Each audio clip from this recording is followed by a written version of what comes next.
Hey everyone, thanks for tuning in to episode 20 of Sonia Space.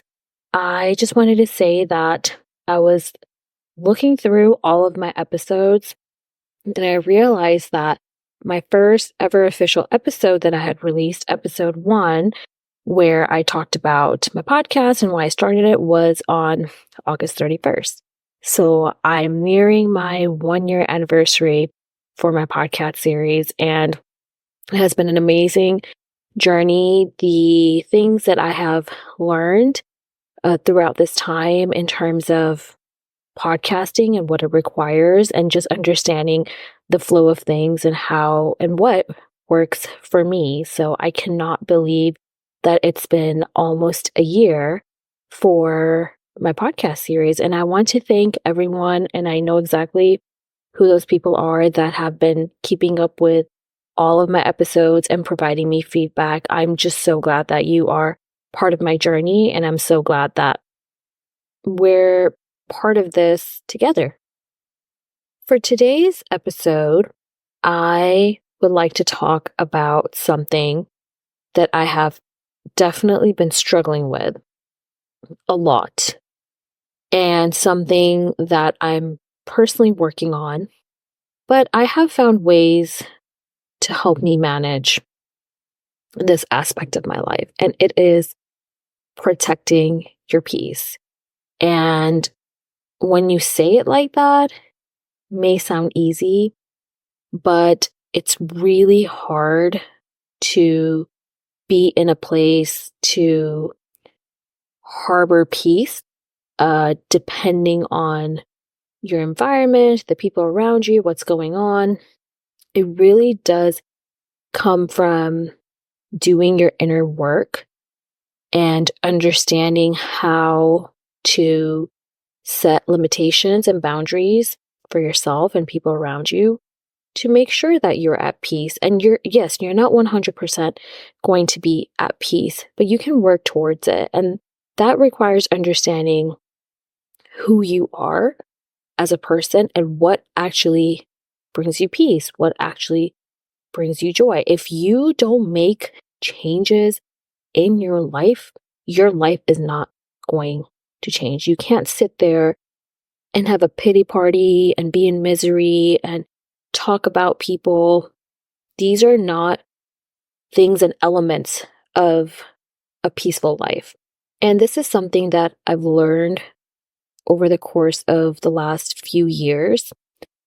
And I just want to say that I'm currently at this point in my life that where I've identified it, and I am very careful about how much I let someone into my life, or how much I let something into my life where I know it does not and will not bring me overall peace and joy.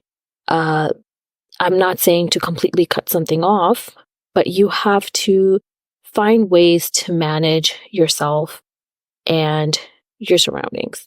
And the reason why I wanted to talk about this topic, not because I have excelled at it, but it's something that I am struggling with. But I have found some ways to help myself protect my peace and the people that I love close to around me.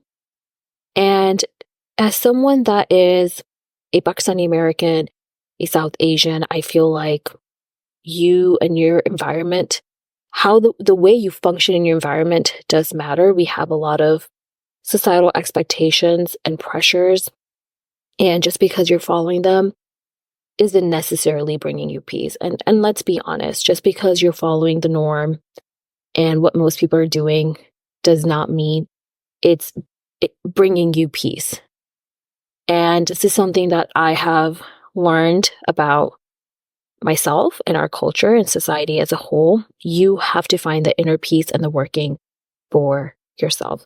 So for today, I want to talk about ways that I have protected my peace and some ways where I can be better about protecting my peace. And I want you to understand that if you're struggling with this, man, I'm right there with you. And I'm working on it, and I hope we can get through this together and have a great support system to help us overcome these struggles and issues.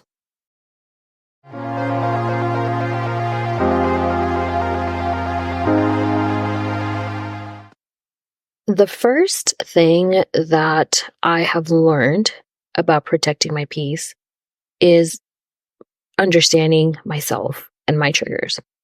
And if you know me, I can be a reactive person. I know I'm struggling with this. I think it just depends on the person and situation. I can react very easily. You can see it on my face if I'm not saying anything about it. And I will sit there and sometimes internalize those feelings and not properly process certain feelings and give myself a hard time about it. And this is something that I have struggled with a lot in my life. And the ultimate goal for me is to understand, one, that just because something is triggering you, it doesn't mean it has to do with you. Someone could be projecting, or you just know, hey, like maybe there's something about this person or this place or thing that isn't sitting right with me. So you really have to sit down and understand why you're being triggered. And it could start with therapy, it could start with self reflection, whatever it is. I cannot be triggered all the time. So, what I've tried to do with people that trigger me, or people I feel like are maybe not at the same wavelength as me, or not that there's anything bad about someone being at a different wavelength. I mean, in the sense of like coming to a common ground, like middle ground. I give myself grace. I give the other person grace.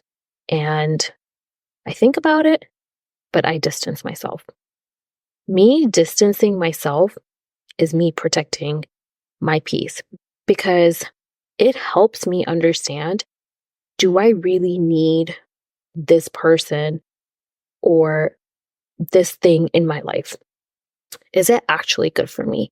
And I've tried this with many things in my life. And for the most part, when I distance myself from something, I eventually figure out that it was never good for me and I'm great where I'm at. Or there's times where I'm like, you know what? I just need the space to isolate and think things through and understand my triggers and what's going on. And I try to make it work, either with the person or the situation. So for me to protect my peace, I think one, understanding your triggers and however you can understand it really helps. And at least for me, it requires distancing myself and putting myself in a situation where I can be away from the thing and understand why it is impacting my sense of peace. So, yeah, set aside some time for solitude, and it gives you a space to reflect on your identity, your values, your needs, your preferences. And it helps you also establish or determine boundaries that you need to make for people and situations. The next thing I would like to add, which I did talk about, I believe, last time, but if you're in a space of not feeling peace and you're not at ease, it really does help trying to understand the things that you should be grateful for that you have in your life. Because when you sit there and count your blessings and things that you're grateful for, it really does shift your perspective. And I'm not saying this in a way to invalidate something that's going on with your life, but it does make it easier to navigate through that situation. So also just being mindful of the great things in your life, being grateful for what you do have, will give you a better sense of what you need to do to protect your peace. So, for instance, let's say that I'm having a bad day at work and maybe I don't like the coworker that I'm working with. And you could just, things are not going your way at work for whatever reason. I guess, when you're working, you're so engulfed into like your day and your work and what you're doing your day to day. But sometimes just think about the fact that, hey, it's a good paying job. I get paid well. I am able to support me, my lifestyle, my family, whatever it may be, because there are people out there who are really struggling to find a decent job.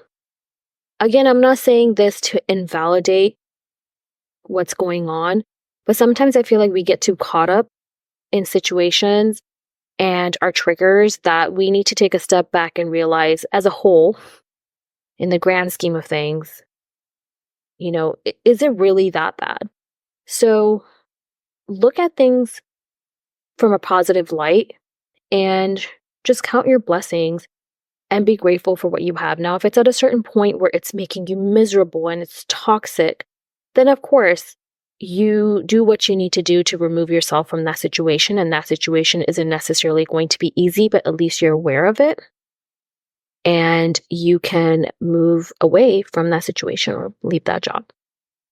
I would also like to add that in order to create a sense of peace or protecting your peace, accountability and responsibility is so important, because you cannot, if something isn't going right or you're unhappy about a situation or a person, understand why you were in that situation in the first place. Was it because of your decisions? Or was it because you were unable to set a healthy boundary for yourself instead of just pointing at that person and making them seem like a bad person?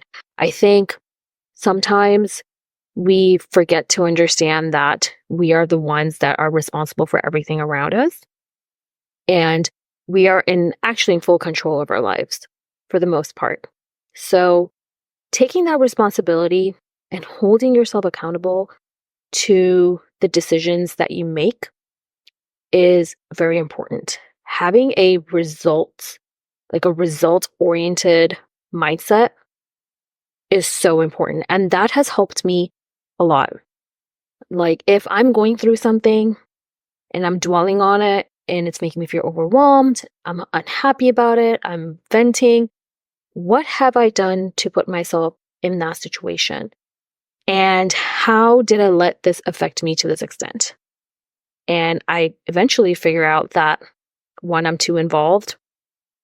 2, I haven't set a healthy boundary and set my expectations. And 3, I wasn't holding myself accountable or responsible for my actions. So a lot of times it's just the internal work that you have to do to understand why you're in a shitty situation or around people that don't make you feel good. So accountability and responsibility is very important. And it's not easy. It's definitely not easy, especially when you're like triggered and upset. But sometimes when, things calm down and you're in the right state of mind, you have to tell yourself, hey, I am in control of my life. Let me, take the right actions moving forward to help myself and protect my peace. Also, being mindful of everything that you do is really pertinent to your journey of protecting your peace. So 1, there's this mental aspect of it, right? The emotional aspect of it. But taking the time to meditate, pray, be mindful, like practicing mindfulness, that also includes eating right, working out. I can't put enough emphasis on just your everyday activities, your day-to-day activities, and how it does impact you mentally, physically, and emotionally. And yes, I am not great at it, but I know it helps when I do it. I know it helps and I'm working on it. So just eating right, taking a walk, being in nature, figure out what you like. Go do Pilates, go to the gym. I can't tell you how many times I've felt like shit. And I'm just going to force myself to go to the gym. And I just have a great workout and I immediately feel great because there's these endorphins that do a great job in bringing you peace and helping you relax and making you feel good. So I believe being mindful of everything you do, your day-to-day activities, what you eat, what you do physically, what you're consuming. This also comes down to media consumption, social media, and I've talked about this before. It does make a difference, a huge difference, because it accumulates, right? It adds up if you're not mindful about it. So being mindful and being a mindful person is really important for you to protect your peace. The last thing that I would like to add to this piece is, believe it or not, as someone who is very anxious driven, I've learned that me not living in the present has truly impacted my sense of peace and me being unable to protect my peace.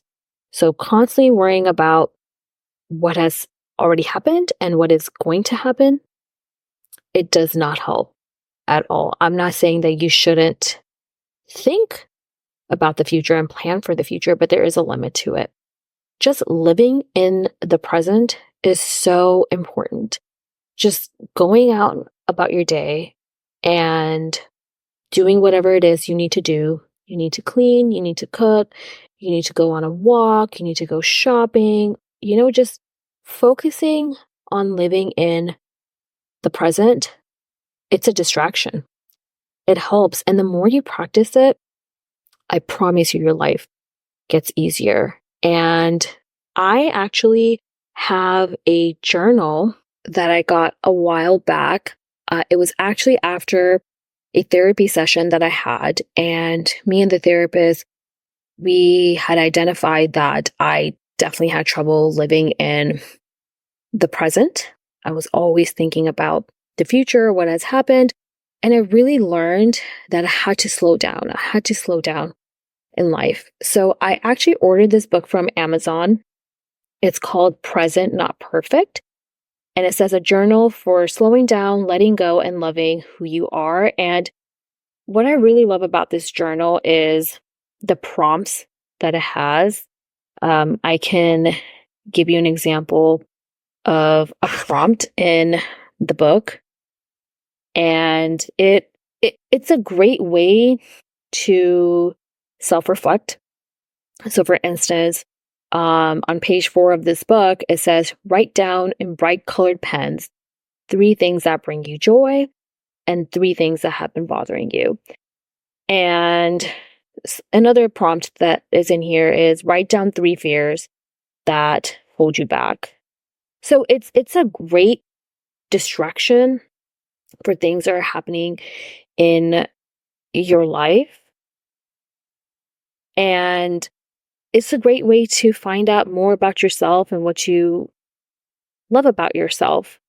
And sometimes when you're living in the present, you kind of take away the piece of, okay, like what has already happened, what is going to happen, like the outcome of something happening. But you're living in the present and you're basically identifying the issue and you're self-reflecting.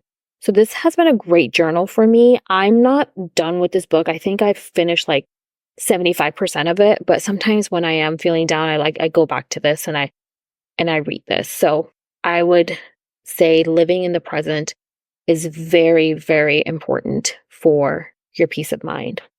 Sometimes you just need to embrace your reality and embrace the chaos and tell yourself it's going to be okay. How many times have we had a bad day, a bad week, or bad month, but eventually gets better? it always gets better. Life just ebbs and flows. It's never consistent, but you have to put in the work to make sure that you're doing what you can to protect yourself so you're not being impacted as much, or you're not dealing with too much anxiety, stress, or depression, because life can be unfair. Life is not fair, but you need to figure out ways to help you navigate through life and protect your peace. I would like to end this episode with a quote, a peace quote, and it says, "He who lives in harmony with himself lives in harmony with the universe." Definitely easier said than done. But if you're able to calm your mind and protect your peace rather than internalizing triggers and feelings and not harboring any bad feelings, and understand that regardless of a chaotic life or chaotic world, you are indeed in control of your life and how you respond to things. So I really do love this quote, and I think it's a great way to interpret true peace. Thank you so much for listening in today. I am so grateful for all the support and feedback I've been getting. Don't forget to follow and subscribe to Sonia Space, and follow me on Instagram for sneak peeks on upcoming episodes as well as other inspirational content. I hope your day goes well and I've left you feeling inspired. Bye-bye.